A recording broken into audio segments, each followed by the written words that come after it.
오늘은 어린이 주일입니다. 예수님께서 어린이들을 참 많이 사랑하셨죠.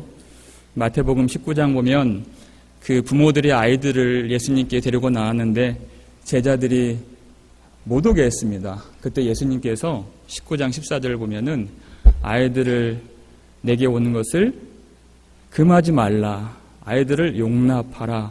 왜냐하면 천국이 이와 같은 이런 사람의 것이니라. 그리고 안수를 해주셨습니다. 여러분, 아이들을 우리가 하나님이 키우도록 하신 것은 아이들을 키우면서 고생하라고 주신 것도 아니고 아이들을 잘 키워서 덕 좀 보라고 그렇게 우리에게 주신 것이 아닙니다. 그 속에서 우리는 천국을 발견할 수 있습니다. 천국이 어떤 사람의 것인가. 물론 우리가 아이들을 정말 잘 가르치고 길러야 되겠죠. 마땅히 그리합니다만 우리가 아이들을 보면서 배우는 겁니다. 아, 정말 이렇게 참는 거구나. 아, 이렇게 부모가 없으면 울고 불고 세상 다 끝난 것처럼 그렇게 우는구나. 하나님 앞에 이렇게 울어야 되는 거구나. 하나님을 이렇게 찾는 거구나. 하나님이 없으면, 아버지 없으면 나는 죽는구나 하는 것을 아이들을 통해서 우리는 발견하고 배울 수 있는 겁니다. 그래서 우리에게 아이들이 있다는 것은 너무나도 복되고 귀한 일입니다. 그렇지 않아도 사랑스러운데 이 아이들이 참 복된 아이들이에요. 우리 교회 아이들이 있다는 것, 그리고 아이들이 자라고 있다는 것은 하나님이 주신 큰 축복인 줄을 믿습니다. 아이들이 더욱 자라면서 예수님 사랑하는 마음도 자라고 세상에서도 사람들에게 더 사랑받는 아이들이 될 수 있기를 주의 이름으로 축복합니다. 오늘은 어린이 주일이니 나랑은 좀 상관이 없겠다. 혹 그렇게 생각하실지도 모르겠지만 어떤 장로님께서 제게 하신 말씀이 마음에 남습니다. 하신 말씀이 목사님, 사람이요 나이를 먹어가면 다 어린아이가 되는 것 같아요. 이렇게 말씀하셨어요. 그러니 목사님, 우리 귀하신 성도님들 많이 사랑해 주세요. 이렇게 하신 말씀이 저는 하나님께서 제게 주신 말씀처럼 느껴졌습니다. 다들 지금 어린아이처럼 하나님 앞에 우리가 앉아 있는 거죠. 어린아이만 아니라 나이 들어서 연세 많으신 분들만 아니라 우리가 다 주님 앞에서 우리가 찬양했잖아요. 주는 나를 기르시는 목자요 나는 주님의 귀한 어떤 양입니까? 늙은 양이 아니라 어린 양. 어린이도 연세 드신 분도 30대, 40대, 50대도 다 우리는 주님 앞에 어린 양입니다. 하나님이 어린이를 축복하시는 이 날에 하나님의 어린 양 된 우리 모든 성도님들 주님께서 주시는 충만한 은혜 받으시기를 주의 이름으로 축복합니다. 오늘 본문에 나오는 회당장 야이로라는 사람이 예수님 발 앞에 엎드렸습니다. 22절 보니까요. 엎드렸는데 자기 딸이 지금 죽어가기 때문에 그 손을 얹어서 우리 아이를 구원해달라고 하는 간곡한 그런 간청을 하기 위해서 예수님께 엎드렸습니다. 여러분, 그 이스라엘 사람들은 하나님을 잘 섬겼던 사람들이기 때문에 항상 날마다 모든 사람이 성전에 갈 수는 없었죠. 그래서 이스라엘 백성들이 모이는 곳곳마다 회당을 먼저 지었습니다. 거기서 안식일마다 주님 예배하고 율법을 가르치고 자녀들 교육시키고 재판까지 하는 곳이 회당이었습니다. 그렇기 때문에 회당의 총책임자로서의 회당장은 지위가 높고 힘이 있는 존경받는 사람이었습니다.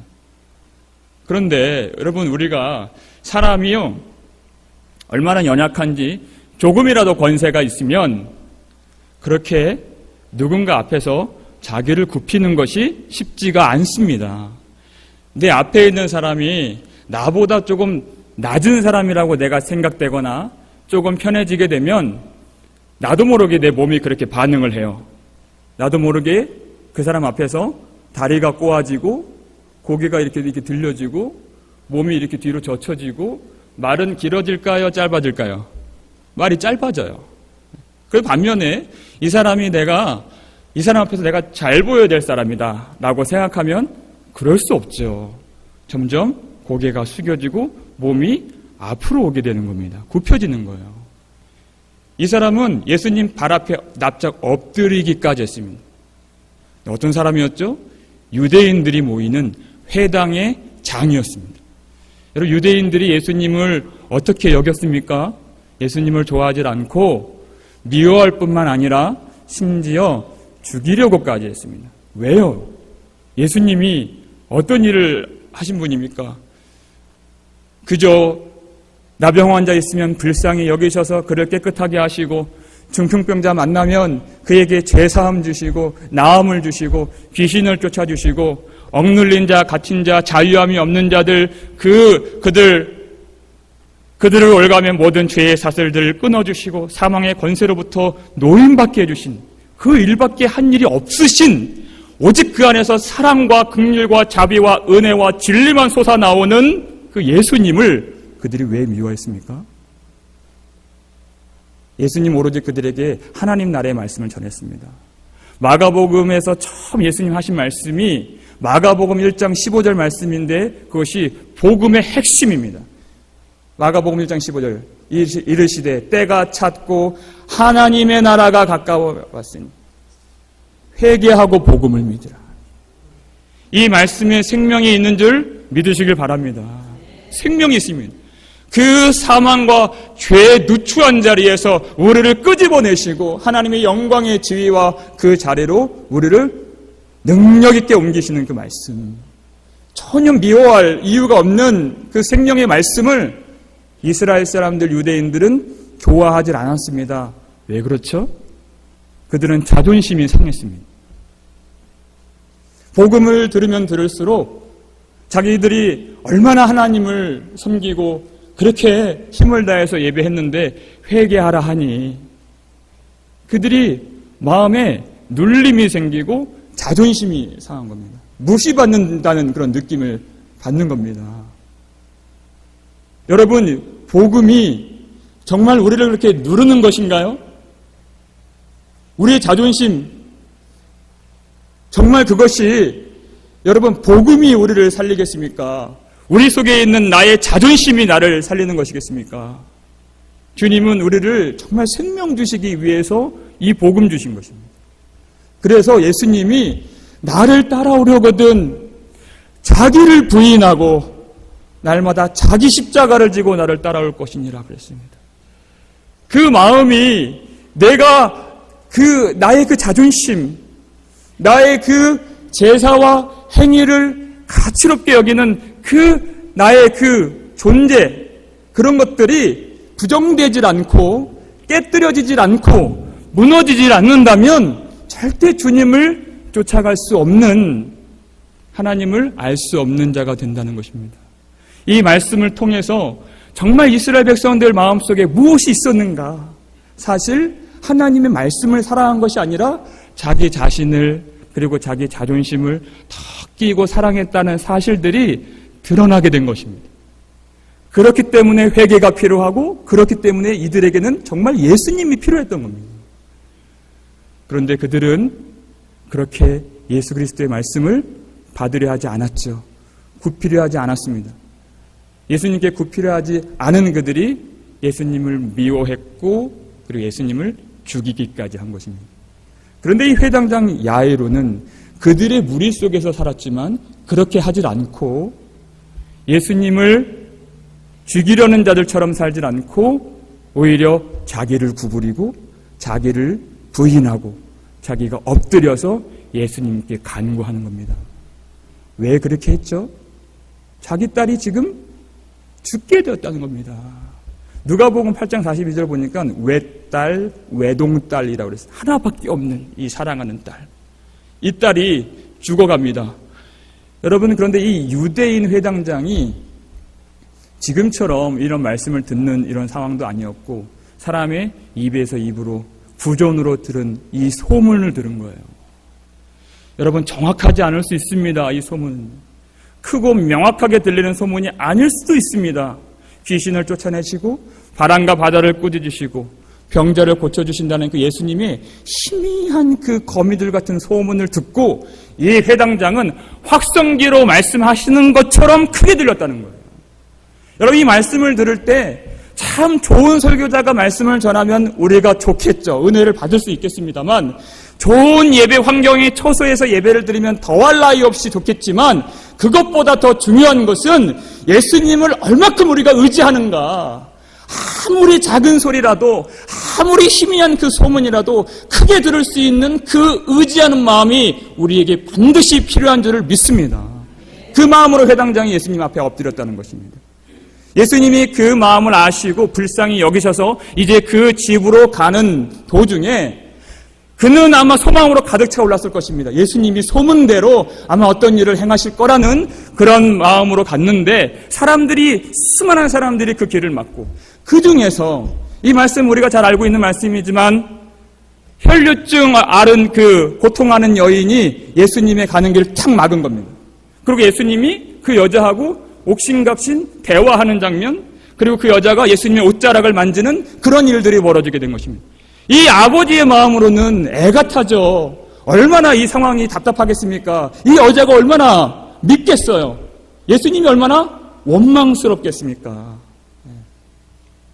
제가 어린이들 사역을 그래도 한 7년 정도 했습니다. 전도사 때 성경학교도 진행을 많이 했고, 아이들 프로그램이나 활동 같은 거 할 때 가장 주의를 기울여야 하는 일이 뭐냐면, 아이들을요 공정하게 대하는 거예요.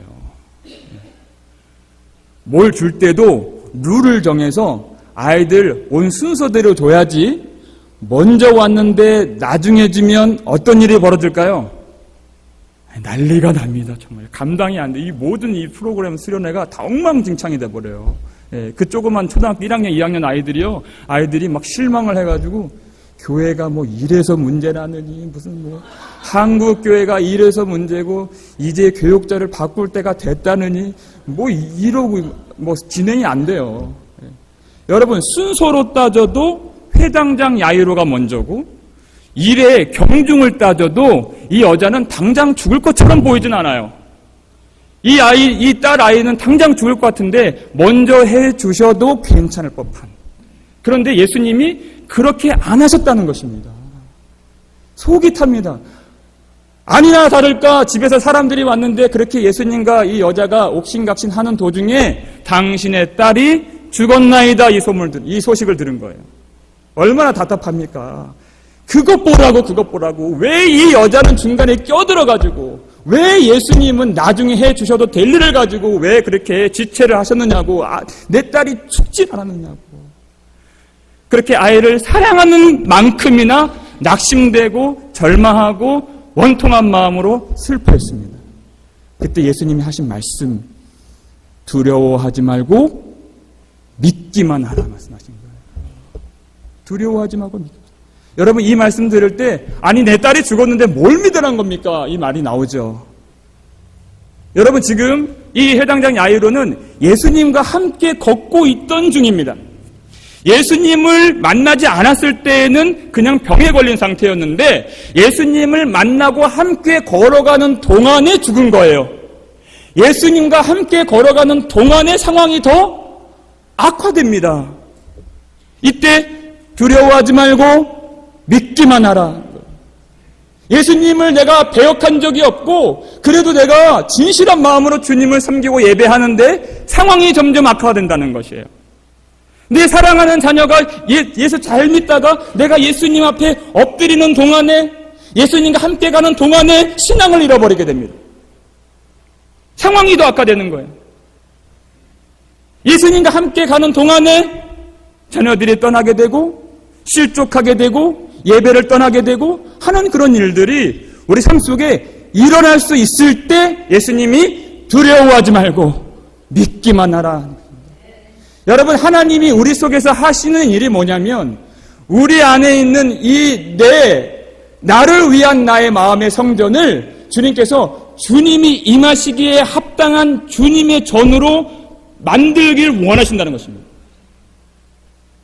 여러분, 한번 예를 들어서 우리 교회에 하나님이 은혜를 주셔서 수많은 사람들이 이제 몰려오게 돼요. 나중에.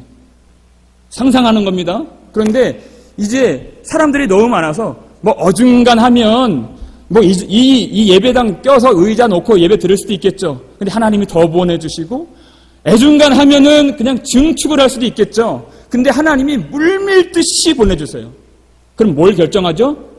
안 되겠습니다. 우리 재건축해야 되겠습니다. 그리고 이제 교회를 부수는 거예요. 여러분, 그렇게 교회가 재건축할 때 무너지고 부서지는 것을 볼 때 여러분, 그 무너지는 교회 앞에서 아이고 우리 교회가 망했네, 이제는 우리 교회는 끝났네 라고 절망할 사람이 누가 있겠습니까? 아니죠. 부서질수록 무너질수록 새 아름다운 예배당에서 수많은 하나님의 백성들과 영광스럽게 찬양하며 예배할 것을 우리는 소망하게 되는 것입니다. 그게 바로 예레미야 1장 10절 말씀이에요. 보라, 내가 오늘 너를, 우리 함께 읽겠습니다. 보라, 내가 오늘 너를 여러 나라와 여러 왕국 위에 세워 내가 그것들을 뽑고 파괴하며 파멸하고 넘어뜨리며 건설하고. 아멘. 하나님의 말씀을 예레미야에게 주신 것입니다. 예레미야를 부르시고 복음을 주셔서 하게 하신 일, 여러 나라와 왕국들 앞에서 하게 하신 일이 뭐예요? 그 속에 있는 자기 성, 자기 나라, 자기 왕국, 자기 자존심, 그것들을 뽑고 파괴하고 파멸하고 넘어뜨리지 않으면 하나님이 세우시는 하나님의 성전이 온전히 설 수 없다는 것입니다. 반드시 부서져야 하고 반드시 무너져야 하는 나의 자신, 그것들을 복음으로 말씀으로 하나님이 무너뜨리시는 중입니다. 여러분, 예수님과 함께 걷는데 상황이 악화되는 그것은 하나님이 우리의 마음의 성전을 세우시기 위해서 공사 중이라는 거예요. 반드시 그 일이 있어야 됩니다. 하나님 말씀이 들어오면요, 어떤 일이 잘 되는 것처럼 느껴지는 때도 있겠지만 정반대의 어떤 일들도 일어날 수 있는 것입니다. 내가 그렇게 의지했던 나의 감정, 나의 지식, 나의 힘, 그 모든 소망들이 끊어지기까지 하나님은 뽑고 파괴하고 파멸하고 무너뜨리신다는 거예요. 어떤 것도 의지할 수 없도록 하시기 위해서 오직 예수 그리스도, 두려워하지 말고 믿기만 하라. 여러분, 사도 바울이 그래서 고린도전서 15장 31절에서 나는 날마다 죽노라 이렇게 얘기했어요. 여러분, 고린도전서 많이 읽어보셨죠? 15장은 별칭이 있습니다. 어떤 장이라고 말하죠, 우리가? 부활장이에요, 부활장. 나는 날마다 죽노라라고 고백한 사도 바울이 내가 맨날 죽는 것처럼 부활하신 예수님 안에서 내가 날마다 다시 삽니다, 이 고백이에요. 그렇게 무너뜨리시고 파괴하시고 뽑으실 때 하나님이 우리 안에서 새로운 일을 행하십니다. 우리는 조금 더 증축하고 리모델링해서 될 사람들이 아니라 우리의 모든 기본적인 틀을 다 뽑으셔야만 보라, 내가 새 하늘과 새 땅을 창조하나니의 역사가 이루어지는 것입니다. 반드시 다 드러내야 돼요. 상황이 악화되는 것처럼 보이는 일이 있을 수 있지만 그렇기 때문에 두려워하지 말고 믿기만 하라. 믿기만 하라는 것입니다. 다른 것 하지 말고 오로지 믿기만. 처음 믿었다면 그 믿음이 끝까지 가도록 하나님이 하실 일들을 믿기만 하라는 것입니다. 그 사이에서 나의 감정 믿지 말고 나의 형편 상황 믿지 말고 오직 우리를 다시 세우시고 심고 건설하시는 하나님의 능력을 믿으라. 말씀을 믿으라는 것입니다. 이 대목에서 그것을 믿는 자와 믿지 않는 자들이 판이하게 갈라집니다. 그 집사람들이 들어가니까 그들이 심히 울고 통곡했다 그랬어요. 생명이 주인 되시는 예수님이 들어가셨는데도 그들이 울음을 그치지 않고 울었습니다. 어찌하여 그렇게 떠들며 우느냐? 이 아이가 죽은 것이 아니라 잔다. 예수님께는 죽는다는 그 언어와 개념 자체가 없는 것이죠. 사람이 밤에 자고 아침에 깨는 것과 같이 예수를 순전하게 믿고 따르는 모든 자들이 그렇게 잠이 들어서 영광의 부활에 눈을 뜨는 것처럼 하나님 앞엔 죽음이 없습니다. 인간의 용어입니다. 죽은 것이 아니라 잔다. 그런데 그렇게 울었던 사람이 이 말을 듣고 뭐라고 어떻게 해요? 예수님을 비웃었다 그래요. 오늘 본문을 보니까. 어떻게 울던 사람이 이렇게 웃을 수 있습니까? 그랬더니 사람들을 예수님이 다 내보내십니다. 왜요? 비웃는 자들, 믿음 없는 자들은 하나님의 영광을 보지 못하는 겁니다. 요한복음 11장 40절. 내가 믿으면 하나님의 영광을 보리라. 믿어 볼 수 있습니다. 베드로와 야고보와 요한, 그리고 간절하게 주님 앞에 엎드렸던 회당장 야이로, 그 부모만이 그 딸 아이가 있는 방 안에 예수님과 함께 들어갔습니다. 이들은 비웃질 않고 믿는 사람들이었으며 영광을 볼 자들이었습니다. 예수님께서 그 딸 아이에게 손을 얹고 말씀하시죠. 달리다 굼, 번역하니 내가 내게 이르노니 소녀야 일어나라. 즉시로 그 소녀가 일어나서 걷게 되고 먹을 것을 먹을 정도로 회복이 되고 살아난 것입니다. 여러분, 이 역사가 어떻게 일어나겠습니까? 백부장의 가인을 살린 것처럼 예수님을 능히 그 집에 들어가지 않으셔도 충분히 말씀으로만 살릴 수 있는 능력이 있으셨죠. 예수님이 근데 그 죽은 아이에게 손을 얹으셨습니다. 그를 만지셨습니다. 율법을 보면 죽은 시체를 만지면 부정하게 됩니다.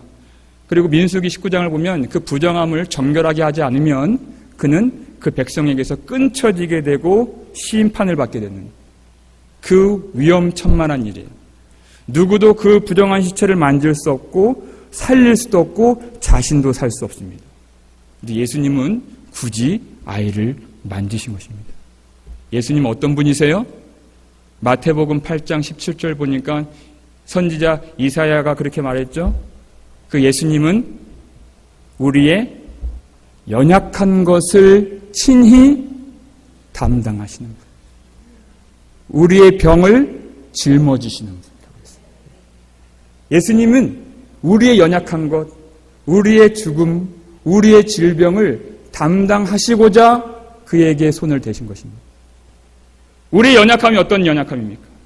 우리의 짐이 어떤 짐입니까? 베드로전서 2장 24절 그리고 25절입니다. 우리 함께 읽겠습니다. 친히 나무에 달려 그 몸으로 우리 죄를 담당하셨으니 이는 우리로 죄에 대하여 죽고 의에 대하여 살게 하려 하심이라. 그가 채찍에 맞음으로 너희는 나음을 얻었나니 너희가 전에는 양과 같이 길을 잃었더니 이제는 너희의 영혼의 목자와 감독 되신 이에게 돌아왔느니라. 우리의 연약함, 우리의 질병, 바로 그 죄입니다. 예수님이 우리의 죄를 친히 담당하시기 위해서, 우리의 사망, 우리의 죽음을 담당하시기 위해서, 그리하시기 위하여서 앞으로 친히 나무에 달려 죽으실 것을 보여주시는 것입니다. 어떻게 해결받을 수 있습니까? 예수님께서 친히 나무에 달려 몸으로 우리 죄를 담당하시고 예수님의 채찍에 맞으심으로 우리가 나음을 입도록 하시기 위해서, 그 전에는 목자 잃은 양같이 유리방황하고 길을 잃은 그런 양이었지만 이제는 예수님의 죽으심과 예수님의 채찍에 맞으심으로 인하여서 이제 우리 목자와 감독자 되신 우리 하나님께로 돌아올 수 있는 하나님의 자녀가 된 것입니다. 그 생명을 주시기 위해서 우리의 죽음을 가져가신 것입니다. 여러분, 예수 안에 있는 여러분 절대 망하지 않습니다. 여러분. 예수님이 친히 망하셨습니다. 너무 놀라운 건 뭐냐면 하나님께서 예수님 죽은 자 가운데서 예수님을 살려주셨고 그리고 예수님의 의로우심을 영원히 나타내 주셨다는 것입니다. 그래서 예수님이 의와 생명을 우리에게 주시려고 말씀을 통해서 소녀야 일어나라 말씀하신 것입니다. 소녀야 일어나라. 이 말씀 안에 권능이 있습니다. 여러분, 소녀라는 말은 성경 안에서도 나이가 어린 여자라는 그런 표현들이 있지만 어떻게 독특한 이 용어가 어디에 쓰였느냐면 창세기 24장에 보면 아브라함의 그 아들 이삭을 위해서 이삭의 신부를 맞이하도록 종을 보내죠. 그러니까 긴 스토리가 나옵니다. 그 종이 너무 이 중요하고 막중한 사명을 받고 어떻게 이 주인의 아들의 신부를 맞이할 수 있을까? 하나님 여호와여 순적하게 만나게 하옵소서, 이렇게 기도를 해요. 그랬더니 기도를 마치자마자 물동이를 이고 오는 리브가를 만납니다. 그때 성경이 이 리브가를 뭐라고 말하냐면 그 소녀가 라고 해요. 소녀가 보기에 심히 아리답고 남자를 만난 본 적이 없는 아름다운 처녀더라, 이렇게.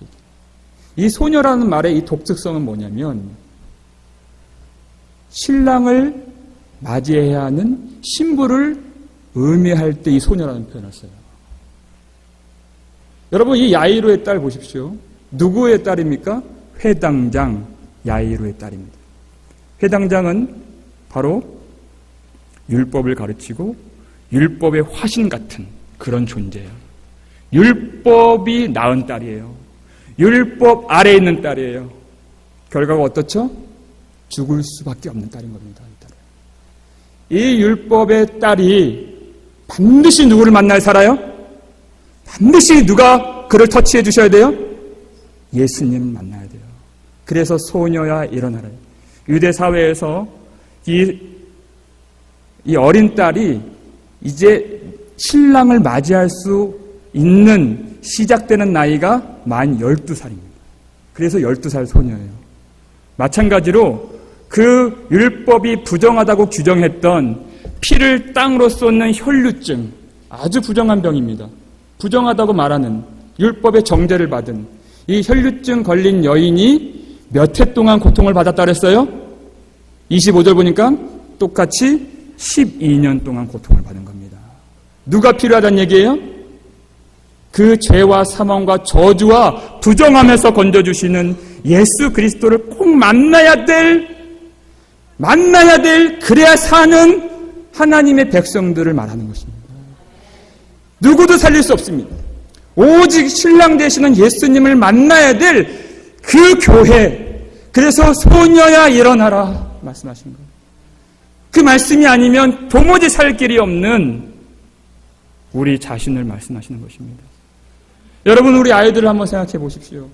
이 땅을 살아갈 때 회당장 야이로는 지위가 있었고 힘이 있었고 돈이 있었고 그리고 율법이 있었고 그리고 사랑이 있었습니다. 그런데 세상에 있는 것들은 다 가졌어요. 사랑까지 가졌는데 그 아이를 살릴 능력이 없다는 것입니다. 율법으로는 죄를 이길 능력이 없고 우리가 영원한 생명을 얻을 능력이 없는 것입니다. 오로지 그것을 깨닫고 자기의 무능력을 깨닫고 마음을 찢어 그 자존심을 찢고 주님 앞에 엎드리는 길 외에는 없는 겁니다. 이 땅에서 여러분 보여지는 세상이 얼마나 아름답고 얼마나 여러 가지가 진보하고 발전하는 세상입니까? 많은 것들을 우리에게 줄 거라고 그렇게 희망찬 약속을 해주지만 이 세상의 모든 아이들이 받는 교육과 문화와 사회와 경제와 의술과 과학과 삶의 질이 진보하고 발전할수록 더 하나님과 멀어지는, 더 하나님을 찾지 않도록 만드는, 여러분이 자랄 때보다 우리가 자랄 때보다 지금 더 아이들이 하나님 앞에 엎드리기 어려운 시대를 우리가 지금 살고 있습니다. 아이들에게 줄 수 있는 것이 사랑은 하지만 살릴 수 있는 능력은 우리에게 없다는 것입니다. 오늘 이 순간 우리가 정말 우리 자존심의 마음을 찢고 주님, 우리 아이들 주님께서 살려주옵소서 엎드릴 수 있는 주의 은혜가 가득 임하기를 주의 이름으로 축원합니다. 여러분, 이 아이들 비단 이 말씀이 우리 아이들만을 위해서 주신 말씀이 아니라 주님의 어린 양 되는 이 교회, 반드시 신랑 되신 예수님의 어루만져 주심과 말씀이 필요한 이 교회인 우리에게 필요한 말씀이에요. 살아가면서 예수님과 함께 걷는다고 생각됐는데 어려운 지점, 상황이 악화되는 그 지점을 만날 수가 있습니다. 여러분, 예수님께는 우리의 어떤 부정함도 능히 이길 능력이 있다는 것을 믿으시길 바랍니다. 어떤 죽음의 세력도 이기십니다. 내가 기도할 힘을 잃고 예배드릴 마음이 쇠하여지고 사람도 만나고 싶질 않고 여러 가지 살 소망이 끊어진 그런 상태일 수 있습니다. 하지만 주님, 예수님께는 모든 것을 살리실 수 있는 모든 하늘의 능력과 자원이 충만하게 있으시다는 거예요. 우리가 좋아하는 찬양 찬송가 406장 3절을 보면 우리 그렇게 고백하잖아요. 나의 믿음이 연약해져도 미리 예비한 힘을 주시며 위태할 때도 안보하시는 주의 영원하신 팔 의지에 누구든지 그렇게 연약할 때 있을 수 있습니다. 우리는 그걸 알아야 됩니다. 그래서 우리에게 정말 예수님이 필요하다는 것을 우리는 알아야 됩니다. 너무 부끄럽지만 그리고 너무 감사하지만 하나님이 예배를 드릴 때마다 그렇게 하나님이 은혜를 주셨어요.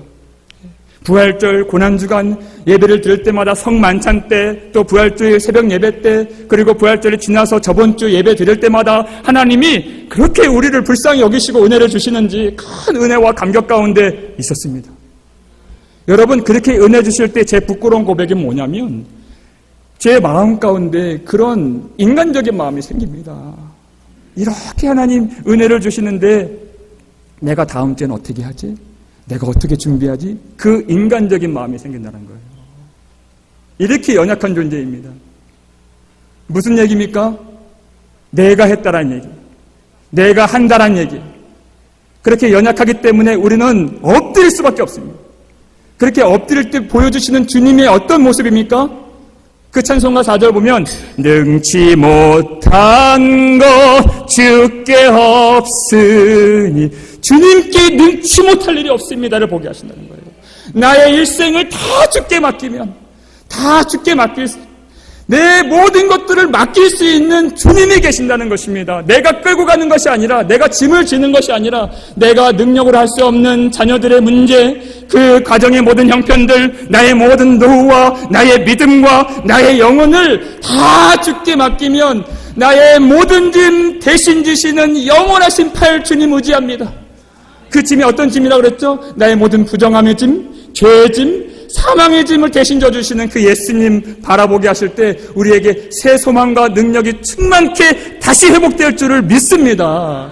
길 잃은 어른 양과 같고 그 율법의 딸 같아서 그 죽은 자와 같고 그 부정한 혈증 걸린 여인과 같은 우리 인생일지라도 지금 심하게 낙심하고 소망이 없는 우리일지라도 소녀야 일어나라, 성도여 일어나라, 교회여 일어나라 말씀하시는 주님 앞에 두려워하지 말고 믿기만 하신 그 말씀 앞에 다시 회복될 수 있는, 살아날 수 있는 저와 여러분 되기를 주의 이름으로 축원합니다. 우리 모든 부정함과 모든 사망과 두려움과 낙심과 절망을 십자가 위에서 멸하시고 생명으로 다시 부활하신 예수님 앞에서 그 예수님께서 우리의 가정을 만져주시고 우리 자녀들을 만져주시고 우리의 영혼을 만져주셔서 다시 새로운 주의 영 생기로 새 생명 얻게 되는 저와 여러분 되기를 주의 이름으로 축원합니다. 기도하겠습니다. 아버지